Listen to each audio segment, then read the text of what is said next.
We believe that it's in Just Peace that it's important to prepare ourselves for engaging conflict, but all of this is so that we can actually engage it. And our question is, how do we engage it in a way that creates a space that's safe enough for people to tell their stories and other people to listen? Now, it really is amazing to me that this trial lawyer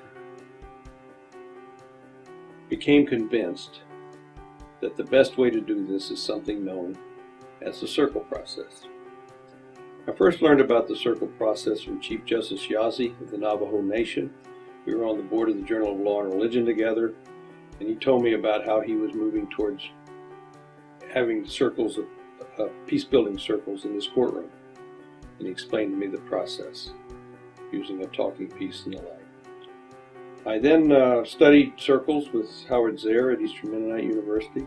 I learned that Meg Wheatley was using circles in all of her organizational work. I kept hearing about more and more people using circles. I saw youth using circles.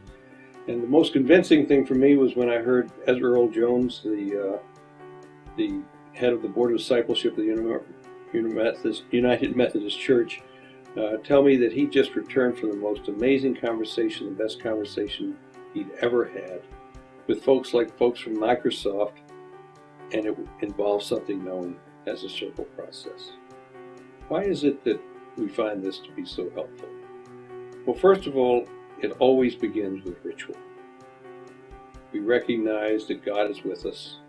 We recognize that this is sacred space. It always involves a relational covenant. A covenant is how we want to be treated in the process. A covenant about mutual respect. It involves the talking piece. Something like the Bible that we pass around the circle. When you hold it, you speak. When you don't, you listen. And we haven't found anything that is more useful in helping us hear from the quiet ones and also helping us to become better listeners. It's about consensus. Decisions in circles are always by consensus, so everyone needs to come to a place where they can live with the outcome. And by its very nature, it visualizes what we're trying to create in this world.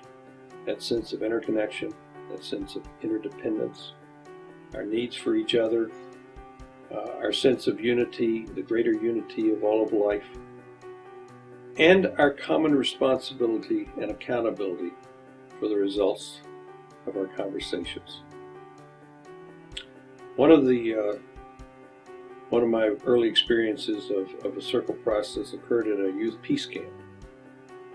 I flew in for the day and taught these kids about circles, and then left. I learned later, a couple of days later, that they'd gone to the leaders of this camp and said, "We don't like the way you're running it. We think it could be done better, and we want to have a circle. And we want to have our friend over here, who happened to be a district superintendent, because we trust her, be our steward of our circle." And that night they sat down on the floor of the rec room with the leaders, with everybody in the circle.